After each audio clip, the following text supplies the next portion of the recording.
Welcome to Camp Confidential, Beyond the Bars.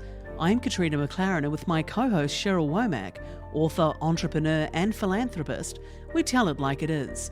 In Season 1, we take you inside the walls of a women's federal prison camp.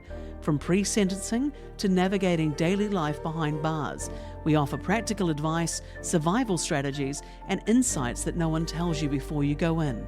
No sugarcoating, no cliches. This podcast is for information and entertainment purposes only.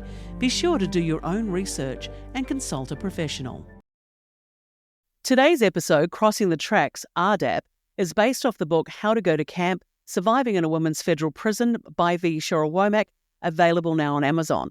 RDAP, the Residential Drug Abuse Program, is the Federal Bureau of Prisons BOP's most intensive substance abuse program, treatment program. Did you find that this actually was a helpful program that while you were in prison? So the RDAP was a whole second dorm. According to RDAP, we were in the bad dorm. We were all bad people because they had very strict rules and a lot of structure above and beyond, almost militarily, that we did not have to have on our side. I mean, everything I could tell you about RDAP, I can tell you through hearsay, and I know it had to help some people. I'm certain they must have some statistics to show nationally it's done good for some people. I did not think we had a good program at my camp. I did not think it was a good program. And why was that? Well, I felt it was more cult-like. It was more a cult leader kind of thing. I felt like I don't see the value of one person having to get up in front of an entire class for programming where everyone in that class can tell you everything about how they feel you're doing. I feel like you're pretending something's not real. I feel like you were exaggerating when you were on the phone call. They eavesdrop. They listen to you all the time, they being the other girls. And then they can come in. It's a free-for-all to tell them everything they don't like about you. So you've got, 100 people telling you're a bad person. It's sort of like an abusive husband who says, I'm only trying to help. Well, this is all supposed to only try to help. But I would have girls who were there who, if they got called up and it was their turn in the RDAP program, when they came to my class that morning, because they did them early in the morning to start your day, then they'd come in tears, and you knew you weren't going to have a very productive class because they were emotionally distraught. That just did not give me a good feeling about the program.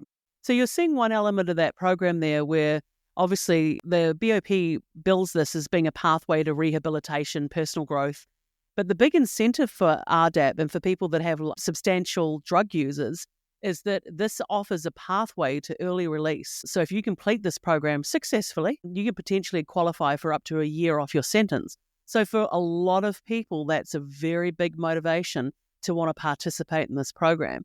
Did you find that there was, that there were people out there taking advantage of vulnerable inmates who thought they could qualify for this type of program? So they hold all these caveats out for things that you can happen. You could get an early release into a halfway house if there's availability.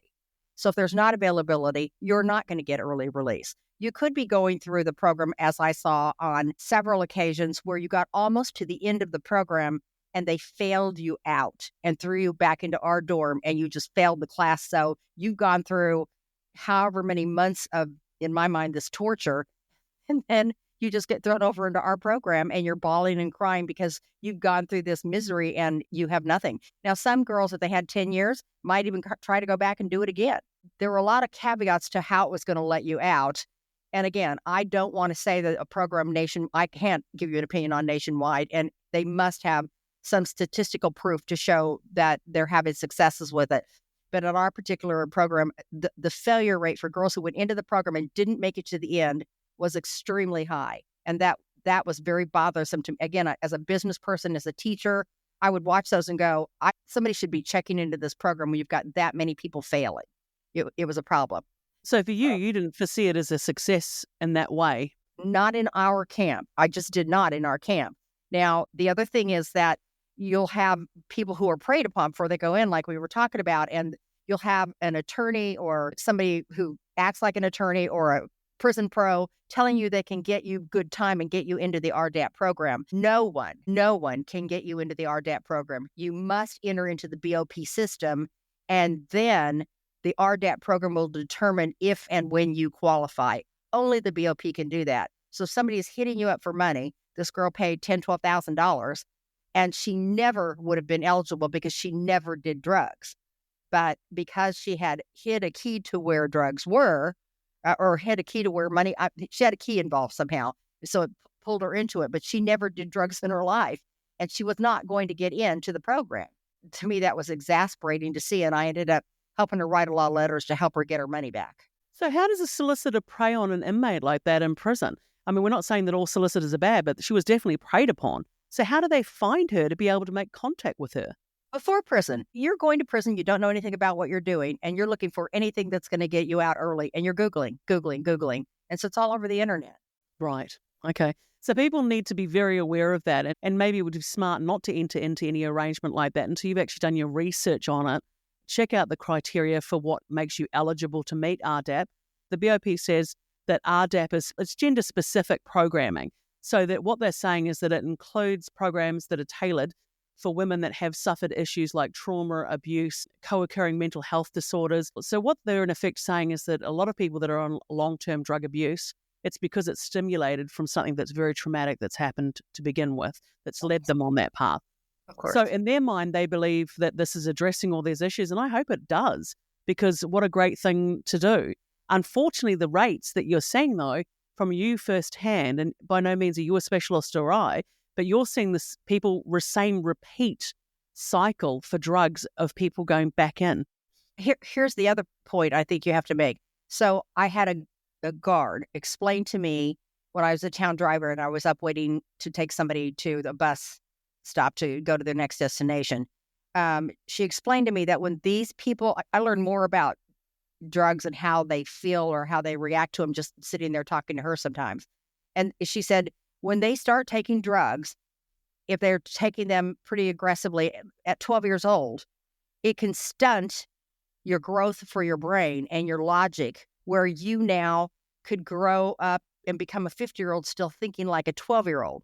So what those programs need to do, you can talk about toxic behavior and what you're dealing with and everything else, but you also have to have exercises that stretch your brain and give you different adult exercises for making decisions. People telling you what's wrong with you is not you making decisions to improve your life. Now, I do think they have you journal and come up with some things that you want to improve on your life. And then what they do is they have everybody spying around you to see if you're really doing what you said. Well, that's their interpretation. Another person's, I could tell you I'm going to not have sweets. And for me, not having sweets is I'm not going to have desserts. I'm not going to have a piece of candy, but I might have a smoothie and it's got fruit and stuff in it, and that's sweet.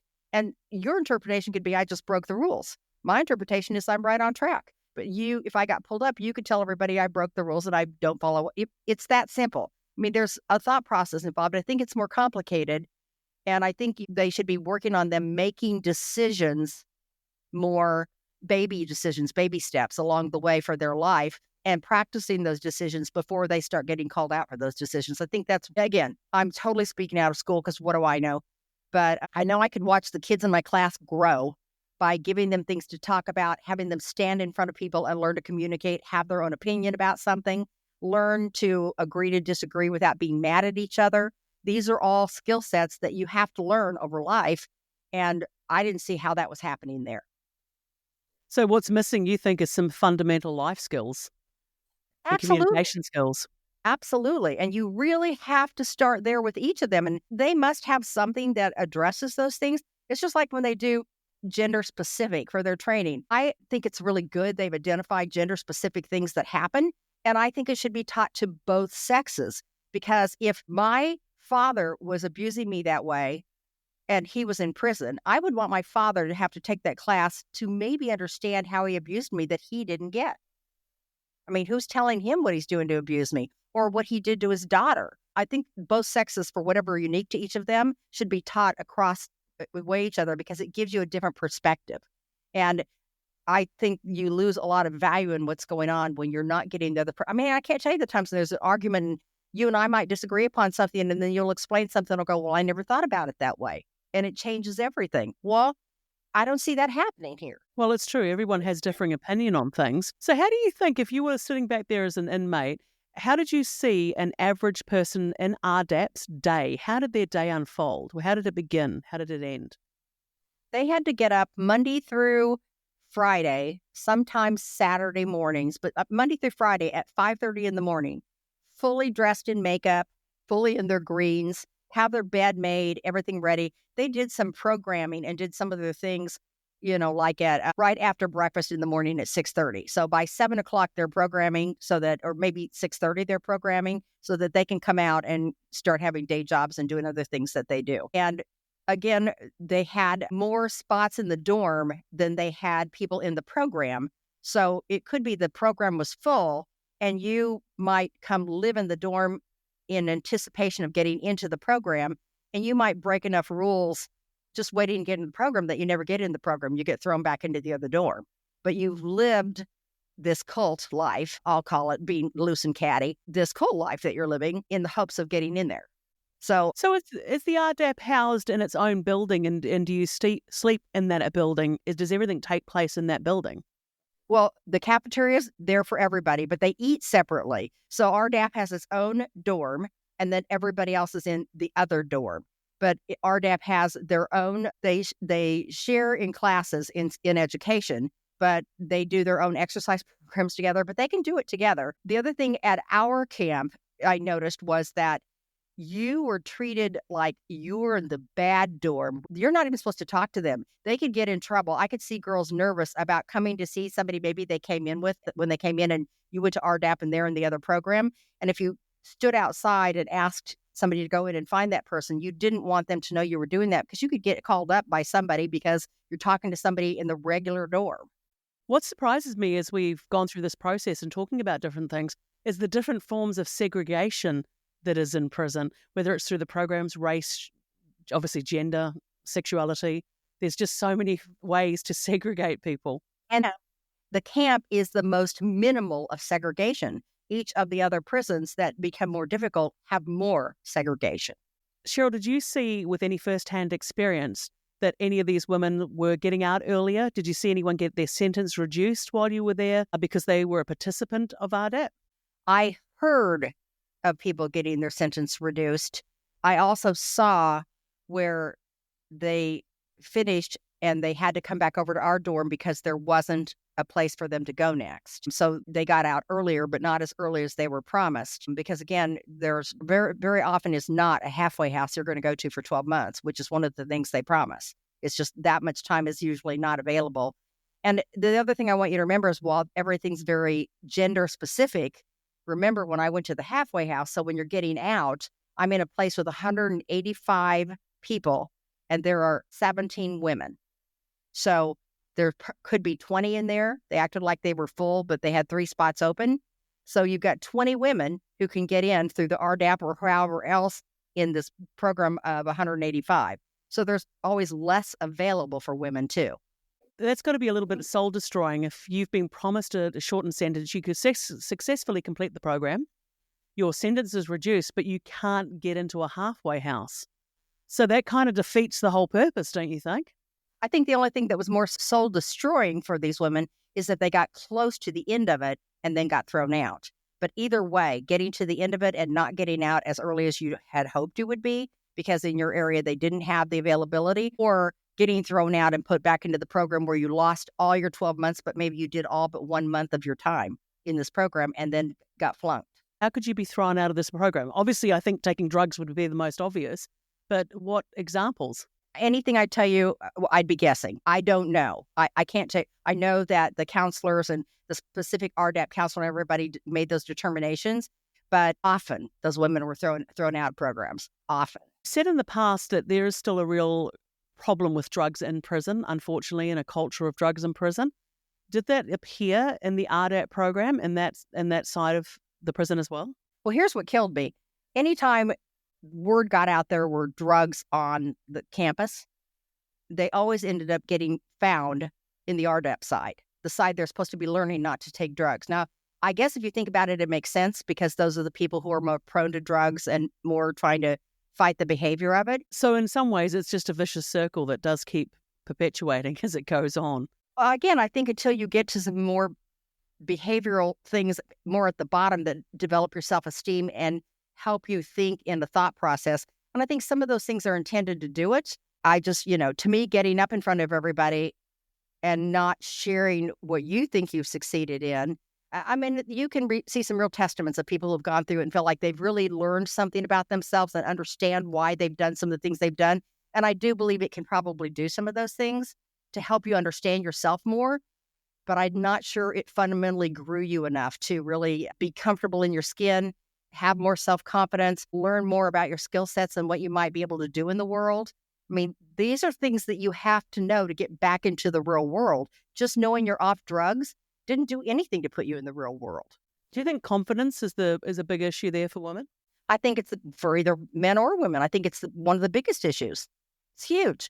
I mean, confidence for them to do anything, to sign up, take a class, to stand up and give a presentation, to have the nerve to go up and ask somebody something. Sometimes somebody bullies you or they're mean to you because they're nervous just about talking to you as a stranger.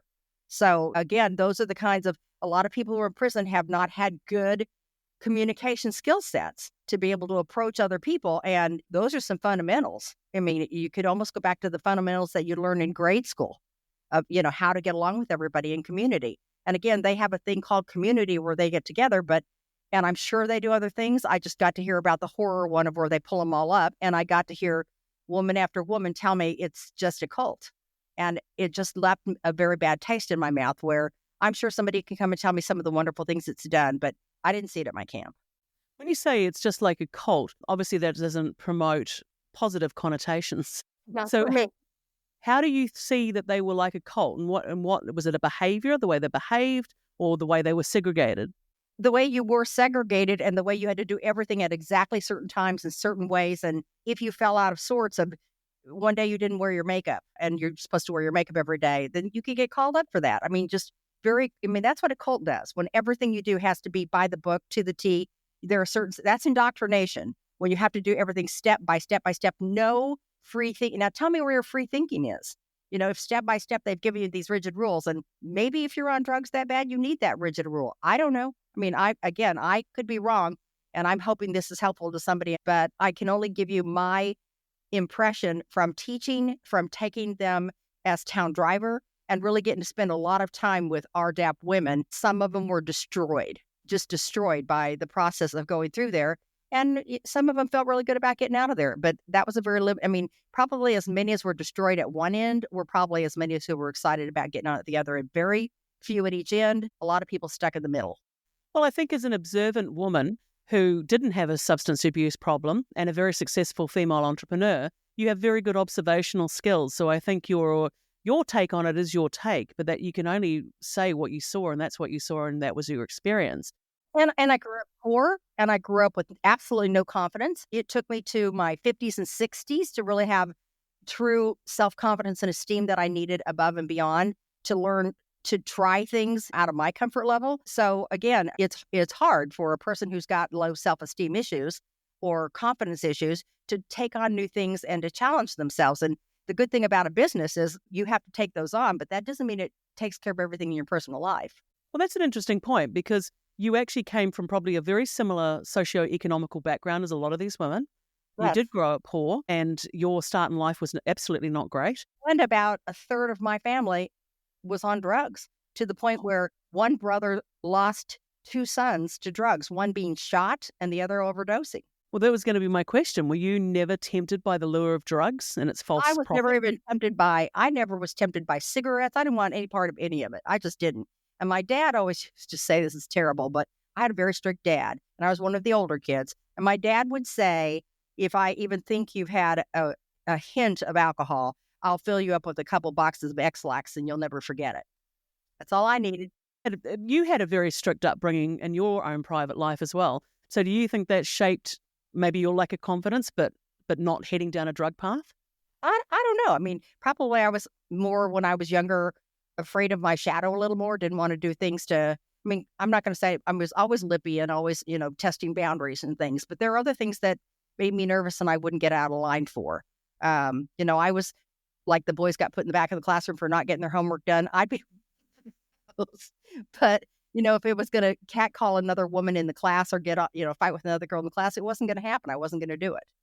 I didn't have the confidence to think I could go tell somebody to their face, what I thought about them. So people grow in different levels with different things. And again, very poor family, had to self-raise ourselves as kids. We raised ourselves as kids. I probably got a little more maturity because I had to raise the younger set of kids from a very large family. So as the first set of out of 11 of us, the first half became the adults and people who looked out for the second half. And that probably helped us mature a little bit more. In some ways, I was extremely mature beyond my years. In other ways, if you could look past and see the frightened person. I went to college and my husband came once and found me sitting in the closet in our apartment because I'd had a really bad day in college. And even though I passed and was going to the next semester, I felt really stupid that day. And, I was very fortunate to have this first husband who is still a good friend. And he basically said, you're not any smarter or more stupid than anybody who didn't get to the next level. You got to the next level. So you deserve to be in there. He helped me think about it differently and not take it away from me by fear, but help me support it by I'm like everybody else. And I think that's got to be some of the biggest issues in the environment that you grew up in and a lot of these women grew up in, is understanding that you're more than that and that you can go beyond that. And because not everyone's presented the opportunity or can recognize the opportunity to be able to take it. Correct. Or get the opportunity. I think everybody has to try to make the opportunity, but again, you have to get past a lot of fear. I didn't start my business because I wanted to go out and be an entrepreneur. I started my business because my boss wouldn't let me sell and I had nowhere else to go. I was either going to go start my own with another husband who was going to support me, not support me financially, but support me to understand how to start the business and how to do the checking and banking and all that because he was a banker. Then I had that kind of support. Actually, support as much as push, go. And so otherwise I wouldn't have started my own business. Interesting point to make that, along the way, everyone needs support in some form. And RDAP is meant to offer that level of support. We need that positive push, not negative, positive push at the right time. And I don't know what the right time is for everybody's circumstance, but without that positive push that comes in at the right time, you're as smart as everybody else in the next class. You can start this business and I'm here to help you with the finances. You can't stay here. You're stunted out. You're not going anywhere. You're going to make this salary and he's bringing the guy in to be your boss. And you have to teach him the business that you've been growing. So you're finally going, I can't do this. Something has to hurt enough that it's so painful. It's less painful to go forward and go to the unknown than it is to stay in the painful part. With RDAP, the government says that, they have their take on this abuse program, and of course they have statistics, and I'm sure that there's people that have gone through it, inmates that have gone through it that speak very, very highly of it. From your point of view, if there was another government-run program in prison, they've already got one dealing with drugs with RDAP, what would it be? I think they need one for life skills. They need something to get women to understand. Now, maybe they think they cover life skills, but they need to know how to do checking accounts, savings accounts. They need to know how would you set up a basic budget. They need to know that if you got a job in Chicago for the same salary as you got in Kansas City, your money wouldn't go as far. And why is that? They need to learn some of those things because then you're not afraid because you have some information. You need basic skill sets. You need to be able to learn to talk to somebody else in the room and tell them a little something about yourself and feel good about it. Until you have practice doing some of those things where you have positive feedback so that you're confident enough to try something else, I don't know how you go forward. I can tell you a lot of people that I went a lot further than, and I would argue with them about what I thought it took to get ahead. And we would argue, and I was the business owner, and they were in a class wanting to be a business owner. So I would just finally shut up and go, it's working for me, and you're trying to be a business owner, so I'm going to go with what I do. Would you agree that for some of the inmates too, that even it would be very beneficial as a part of those life skills, they were taught basic computing? Because if you were on drugs and you didn't finish high school and you didn't get all that sort of education, or you couldn't afford to buy a computer to be able to take to school to attend with your classes, you maybe weren't taught what you needed to know. And any job you get pretty much these days requires a basic understanding of computers and technology. Would you think that as a part of life skills, that could be something that could be beneficial as well? Sure, but I don't see that happening because I don't know how you get computers on the budget into prison. So budgetary is the issue, is always going to be the issue, is budget. Probably, I think I could go through a budget and find some money for some computers, but with the budget they've got, no. I mean, if nothing else, take the 30% you charge everybody and buy computers. Off the commissary. It's a good point. I mean, of course, these days, it's very easy to put restrictions on so people can't be on the internet, but it would be great to think that there was some sort of program developed that could enable you to do that as a part of your life skills. One of the things I did in education was I got to come in and teach a resume class, and we were on these computers. But it just pulled up a program, so you didn't have the internet, but it pulled up a program and asked great questions about skill sets that most of the girls didn't even know what they meant. So I'd go around and we'd talk about what does that mean, and if you thought you're good at this, what would apply there? And it was a real eye-opening experience for them. And then it would help write out a really nice resume with the things that you picked, where you could have some, and then you could print it out. The next day, some of the girls didn't get theirs done, and I had a second class, and they took those computers away. He says, no, we just need to do it manually. So now you got to pull it out of your head. Well, if you don't know the information to pull out of your head, I was so mad. I don't understand. What do you mean? They physically took the computers out of the room? The computer room, and said, we're not using it anymore. You don't need to use it for that. So what was it being used for? Nothing. So it sat there locked? Just like all the supplies for the education, probably index cards locked in a big storage room that none of us could access. It's very interesting. At the moment, we live in a time where they're going through, in the US, they're talking a lot about government efficiency, and that's a big part of the news at the moment with Doge and so forth. Maybe the next port of call might be the efficiency of the BOP. Well, again, remember, when they have somebody go in there and tour, they go to a lot of trouble to make sure that they put certain people who are inmates, if inmates at all, and not just the COs and other people, to meet the visitors, whether you're from a high school, whether you're another campus, whether you're a business, looking at it. So they bring people who are going to give them the right answers and not what they really need to know. We're by no means saying that RDAP should not be entered into. We believe if you've got a drug issue or a problem, that you should absolutely be looking for any bit of help that you can get to change your life. And RDAP is a part of that. I think probably the more educated you are for you to process some of that, probably the more successful you'd be with RDAP emotionally and just overall further along educated. Because it seems like the girls who had been a little, like I knew a girl in there who was in there for a business, and her business was approved. And then somewhere along the way, it was like vaping. Somewhere it was like that, but it wasn't that. Somewhere along the way, they changed the rules and made it illegal. And her husband had tons of this stuff in Quick Trips and centers, 7-Elevens and things across the United States, and storage to supplement and fill those things in a legitimate business once upon a time. When it became illegal, she couldn't get it shut down in time. She got charged and went to jail for that because the law changed. So that's the other thing that you need to be aware of as well, is that things do continue to change even when you're in prison. What I want to finish with her is that she was a very bright girl, and I think RDAP helped her a lot. But she did go to RDAP.